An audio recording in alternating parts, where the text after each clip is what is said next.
opinion, it's the most beautiful airplane ever built. And I had nothing to do with it, so I can say that. Its first flight was in 1976, and it was finally retired in 2003. Only 20 were ever built. Although it could travel at twice the speed of sound, 1,300 miles per hour, what's that, 2,600 kilometers per hour, it could only carry 100 people. So it carried 400 passengers less than the 747.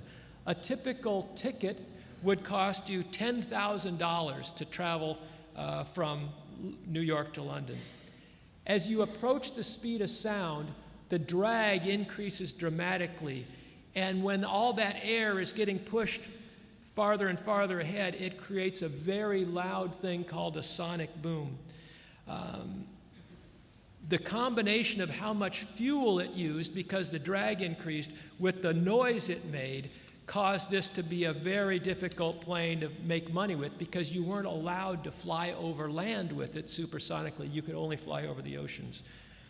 The lesson here is clearly that a beautiful design and superior performance aren't always sufficient for survival when faced with the requirements of running a profitable business.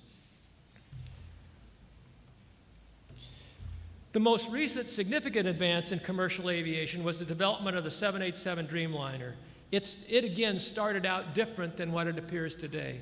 It started out as a concept called the Sonic Cruiser, which was expected to fly very close to the speed of sound, Mach 0.9, where Mach 1 means the speed of sound, so 9/10 the speed of sound or faster.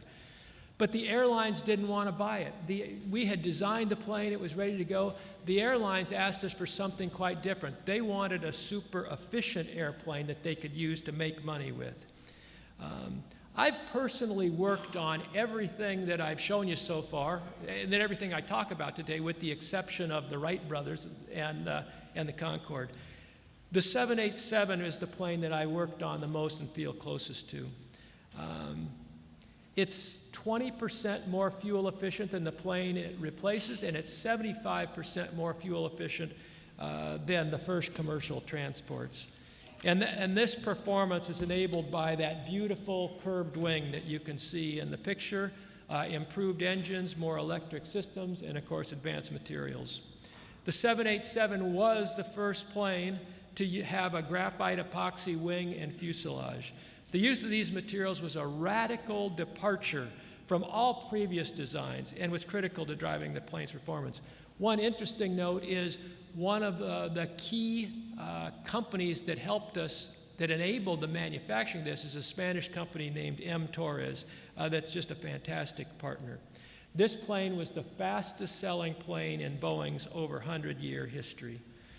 Again, the lesson that we can learn from this one is even if you think you've designed a great product, if the customers tell you they don't want it, you can still recover and work jointly with your customers to come up with something better. Let me talk about space for a little bit.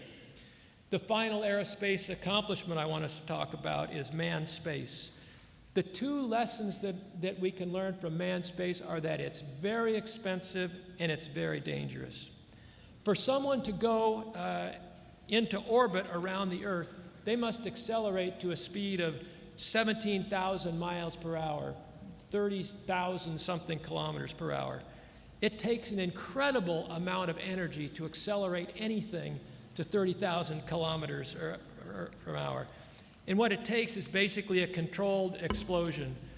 Explosions, though, by their very nature, are hard to control. You have to convert all the chemical energy stored in the fuel into kinetic energy for the payload. The space shuttle was an amazing machine.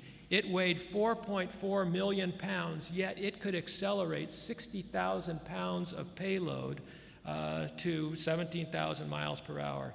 And it's the machine that made spaceflight commonplace.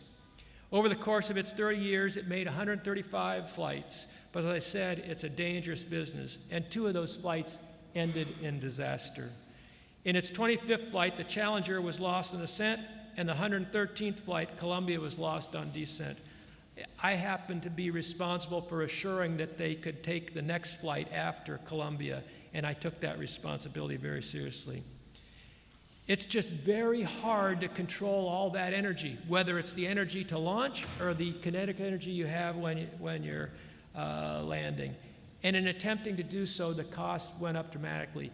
It ended up costing $450 million for each launch. Although there are many lessons from this program, the top lesson has to do with something called normalization of deviance. There were signs all along the way for both of the fatal accidents that things weren't quite right, that we saw launch temperatures that were colder than usual. We saw foam coming off the external tank.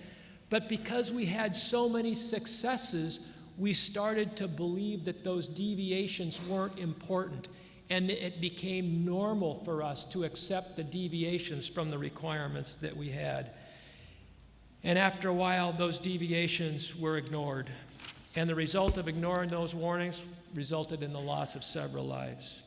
So it's very important to never be lulled into thinking that deviations are normal. Let me talk briefly about what you can expect in the future in aerospace. In commercial aviation, be prepared to see major changes in 4 areas: environmental impact, fuel efficiency, autonomy, and speed. Although commercial air transportation is responsible for only 2% of the man-made carbon dioxide in the world, the aerospace industry takes this very seriously. And reducing it is one of their primary goals, probably second only to safety. The industry has demonstrated great ability to reduce environmental impact. Over the last several decades, we've reduced the amount of CO2 produced by airplanes by something like 75%. And we'll continue to see this driven down with unique airplane configurations such as the blended wing body shown here. This configuration has significantly less drag and more, in the upper left, has significantly less drag and more is structurally efficient. And just that shape alone will reduce the CO2 produced by 30%. The problem, though, is you won't have a window seat, and people like window seats on the plane. So we'll have to see how that goes. Even though the size of the commercial airplane fleet is going to double over the next 20 years, the industry has accepted as a goal to reduce by half the amount of CO2 that's produced, greenhouse gases that are produced by aviation. So the number of planes doubles, but from our current level of CO2, we're going to cut it in half through a variety of means.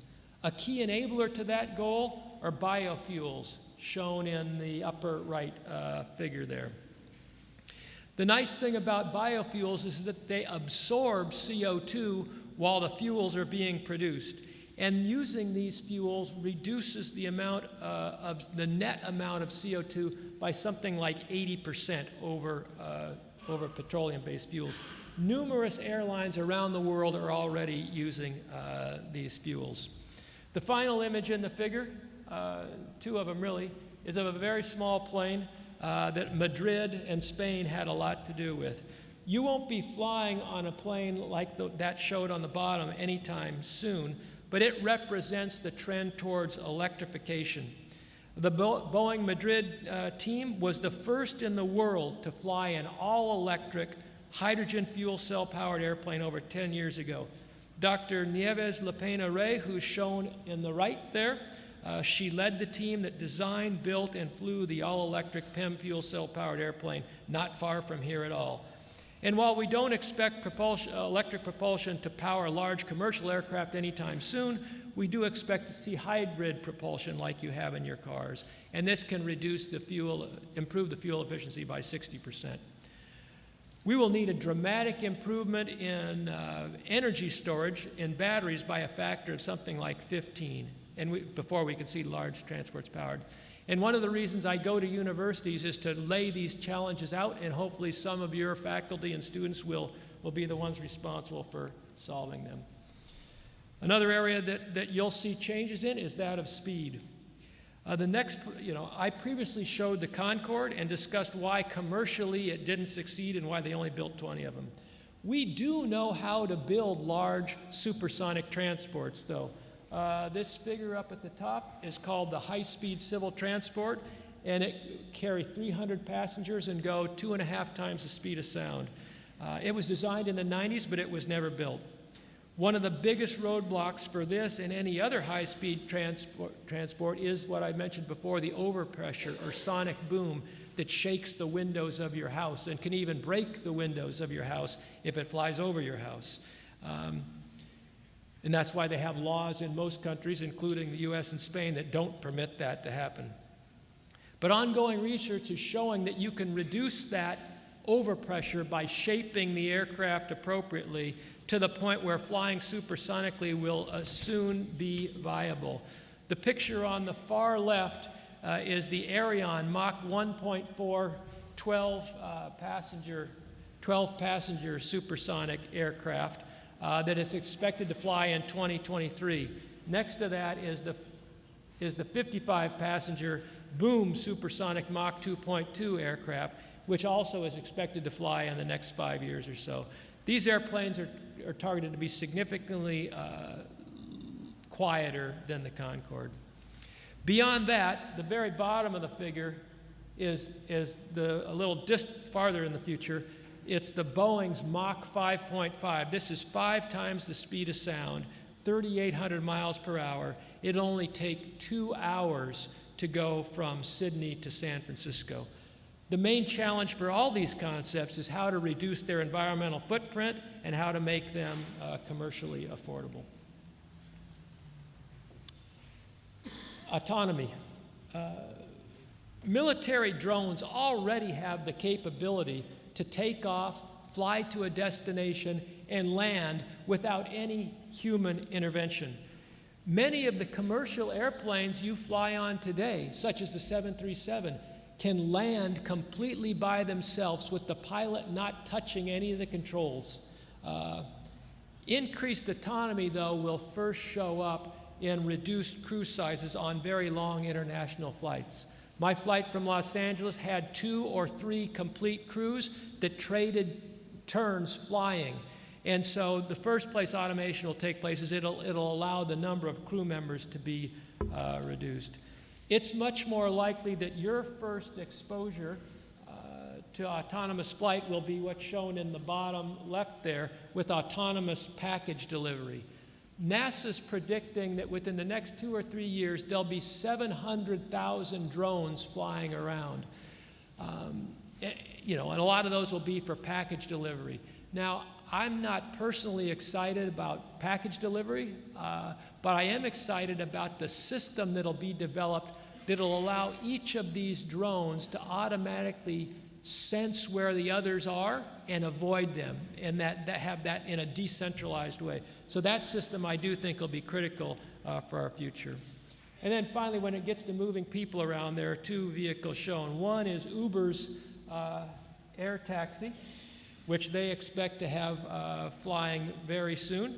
And then the other that's a concept, but this one over on the right is Boeing's actual flight test of their electric air taxi. You'll be able to get in that, sometime between now and 2025. It has a range of 50 miles, all electric. You get in, you tell it where you want to go, there's no pilot, and it takes you safely there. So I think the future is very close to us for autonomy. And finally, I'll end with some talk about space. Up to now, if you wanted to go into space, you pretty much had to be a government-sponsored astronaut. Spanish-born astronauts Michael Lopez Alegria and Pedro Duque are examples. But 2 months ago, NASA announced that if you're willing to pay $35,000 a night, you can stay on the International Space Station and basically rent a room there. It's a very small room, more like a cot. The issue is how you get from the Earth's surface to low Earth orbit, which is like 250 miles, 500 kilometers above the Earth's surface. Virgin Galactic and Blue Origin are 2 companies, I think that's shown here and here, are 2 companies that are offering people the ability to go to the edge of space, which is 60 miles, 100 kilometers up, but you have to pay 200,000 US dollars, and you get to be at the edge of space for maybe 10 minutes. And you're weightless just for a couple minutes, then it's right back down to Earth.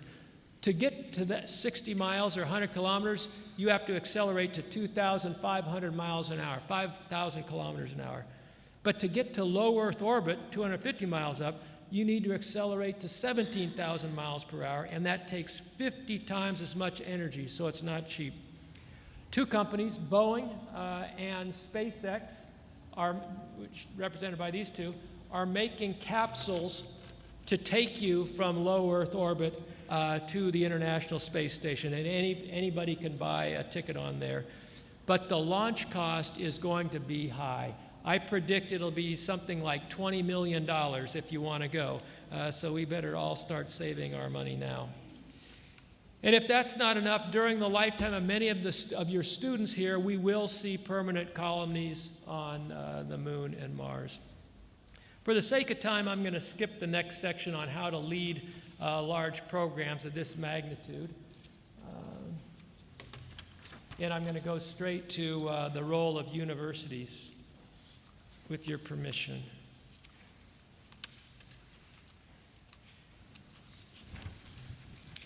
You know, I admit that I was very fortunate to have the job I had. I worked on the space shuttle. I worked on the space station. I worked on Delta rockets, Titan rockets. I worked on the GPS satellite. I worked on helicopters, all the 7 Series airplanes, military transports, and more. I personally got to fly or do test flights on many of them, with the highlight being breaking the speed of sound at 600 feet off the ground in an FNA-18 with the Blue Angels. It's a job that any engineer would love, and in fact, I did love it. But I also must tell you, it's never what I dreamed to do. My dream was, and in some ways still is, to be a university professor. What you do is what I dreamed of doing my entire life. Because you're part of a university community, you may take for granted many aspects of it that made it so special. It made me want to be part of your world.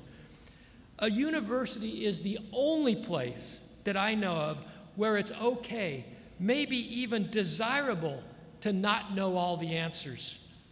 The students know little when they begin the curriculum they'll be studying. In fact, their lack of knowledge is the reason the university exists. Well, what about the professors?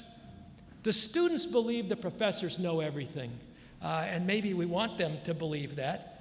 But a professor's job is to find something they don't know, that really no one knows, and to figure it out. That's what we call research. Finding the area where nobody knows the answers and figuring out what the answers are is the goal of every research professor. So everyone at a university has a common and unifying goal of gaining or creating knowledge, and the university is the perfect place to pursue this goal. A university has a diverse group of people from all different disciplines and backgrounds. It's the diversity of your backgrounds that creates the fertile ground from which new ideas can grow. If a group of people who all thought the same thing were given a problem, they would quickly come up with an answer, and they would congratulate each other on how smart they were because they found the answer so quickly. If you gave the same problem to a diverse group of people, there'd be some debating, there'd be some arguing, there'd be definition of terms. It would take longer, but you can be assured that the answer would be better because more ground had been turned over to look for an answer. You know, the principle of better solutions through diversity was a core component of Boeing's innovation ecosystem. We believed that engineers needed to work with artists, philosophers needed to work with physicists, speaking with people who do have your background but that disagree with you, we thought was just as important. I think you get the idea. Anyway, I believe you're very fortunate to be in an environment where you have access to all these smart people from so many different disciplines that have the same thirst for knowledge that you do. Please don't take this for granted. This is a very special place. what if we extend the discussion beyond the university community that I wanted to be part of and talk about universities and companies working together? At Boeing, we had a very purposeful approach that we used for over 100 years to work together with universities. Why do companies want to work with universities? There's a few reasons. The first is our companies don't exist unless we can hire your students. Your students, the product of the university in that sense, gives us the life to continue our growth. The second reason is we believe that a university has the absolute top people in any particular field. So if we have a problem that needs solving, coming to a university is the place we can do it. And third, there are times when you might have the capability to do something, testing for instance, but that a university might be more efficient. That's the other reason. Fourth, companies often work with universities for philanthropic reasons because, we want to be good community members. And the best situation is when you combine all of those together, where a company would hire your undergraduate students and provide them scholarships. We would give summer internships to the students. We would fund the professors' research and then hire the professors' students when they are finished. And I do think the benefits are bilateral. The students and the university gain access to important physical and financial resources. They learn about real-world problems that can be useful in guiding both their research and their normal studies. At Boeing, there were several times where universities would hire new faculty members, and before they started teaching or doing research, they would work with us for a year. They would become Boeing employees for a year before they started their academic work to give them a base for research and to have real problems to work on. There is a third partner that's key in the industry-university relationship, and that partner is the regional and national government. Governments understand the critical role of universities in driving economic growth through education of the citizens and through the creation of intellectual property. The focus to improve the lives of all citizens is the main goal of government. A company's main goal is to serve all their stakeholders, where stakeholders consist of the shareholders who have an economic interest, the employees, and the communities. A company's responsibility to its shareholders force us to work on things that have a high probability of success. Consequently, research areas for a company are constrained to areas where there's a fairly high probability that we will make money. This limits the amount of fundamental or high-risk research that companies can do. Governments understand this constraint so they can fund universities to do the higher risk, higher payoff research that in other circumstances would go undone. And that governments can do so over the number of years required to make progress on technology. I'll give you an example of the 787 where it has everything in blue is a composite material. It was universities that discovered the benefits of composite materials. It was universities that created the initial tools and quantified the benefits and gave us design techniques. And it was government laboratories and government that did some of the work and that funded some of the work. Once there were aerospace applications, a company would take over and the center of gravity for the funding would be with the company. But to realize this vision of the composites, this was a journey that took 40 years to achieve the benefits of composites. And it only happened because universities did some initial work, governments saw the benefit of funding the universities and participating themselves, and then they handed the results off to industry today. So today you have the 787 plane with the composite wing and fuselage, and for Airbus you have the A350. That only happened because of that partnership between government, universities, and businesses.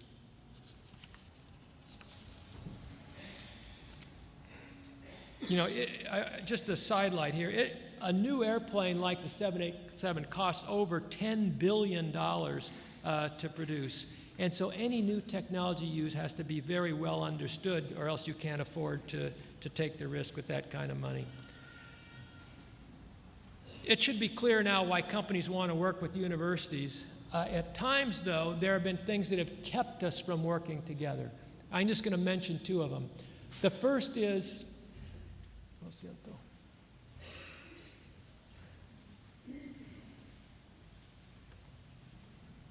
the first has to do with publishing. When a company comes to a university to do research, it's usually something that's important to us. I would say the more closely aligned the research is with the company's ability to make money, the more concerned they are that the research results don't end up in the hands of their competition. A university's goal, on the other hand, is to do research and quickly publish it to the world.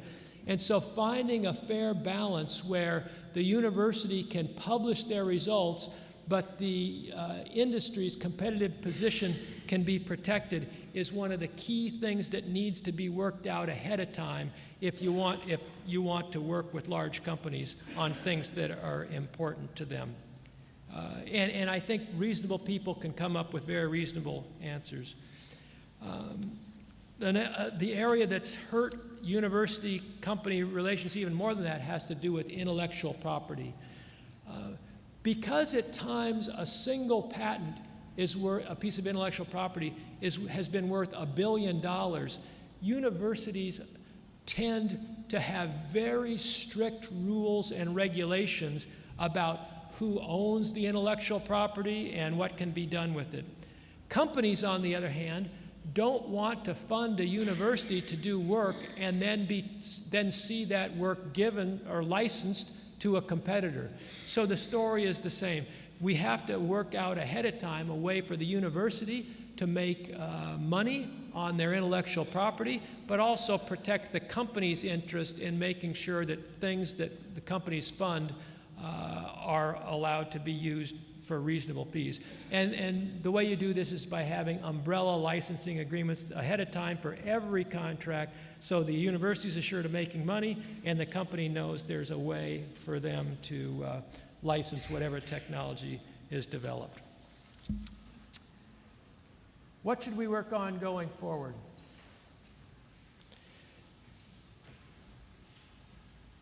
The U.S. National Academy of Engineering developed the list shown in the figure. They're called the Grand Challenges. I'm sorry that's so hard to read. I hope it's readable in your book. Two of the things on that list, just are examples, are fusion energy and worldwide access to clean water. Neither of these are small challenges. These are huge challenges. They're multidisciplinary and they're clearly focused on improving people's lives. 200 universities around the world have already signed on to make the solutions to these challenges the centerpiece of their educational curriculum and their research. As before, these are multidisciplinary and require people from engineering, the sciences, arts, humanities, law, and they'll dramatically improve the world. If this particular list doesn't excite you, if you don't like this list, then I challenge you to come up with a different list, any list that you want, as long as it consists of significant challenges that when solved will improve people's lives. As an academic community, it seems to me that any list you come up with, let's call it the University of Zaragoza Grand Challenges, should take advantage of the broad range of capabilities and very rich environment you have at the university. People can work on their own anywhere, but in a university, you have the ability to work with colleagues that doesn't exist anyplace else in the world. So, given the fact you've picked some challenges to work on, the next step is to assemble a diverse team to collaborate. That's where the real innovation comes from, and to make sure your teams have the courage to take risks, to explore approaches that may not work and that may have been ignored or even rejected in the past. Obviously, persistence and tenacity will be working toward your goals. I'm going to end with a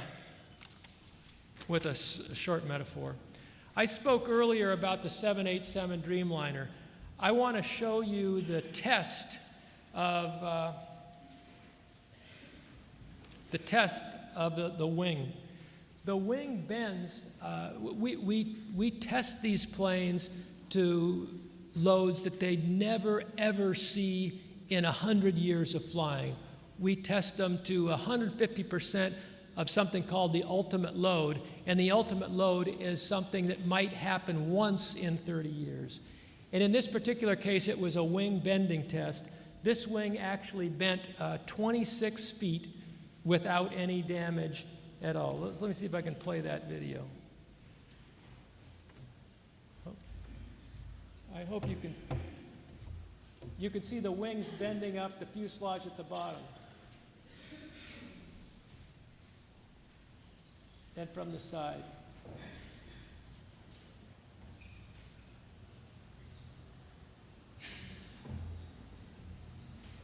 Now, this is an incredibly strong wing. It's made of graphite epoxy. 26-foot deflection, is that 10 meters or something like that? Nothing broke in it. You could fly that plane for another 30 years. Nothing went wrong. It's incredibly strong. But it's made from graphite epoxy. And you have to take my word for it. This graphite epoxy material, it's basically string and glue. The filaments of graphite or carbon, they're so small. You could take 12,000 of them and put them the size of the head of a pencil. A 0.5 millimeter pencil would fit 12,000 of these fibers. They're so small. They can carry no compression load at all. If you breathe on them, they will break. You could if you made a bar 1 inch thick, oh, I shouldn't have looked there. 1 inch thick, a small child could bend that bar of just the fibers. And if they bent it enough, it would break. Fibers would break and break and break. And soon you'd have two pieces. But if you take that same bar and you put this very weak glue in there, it's like magic.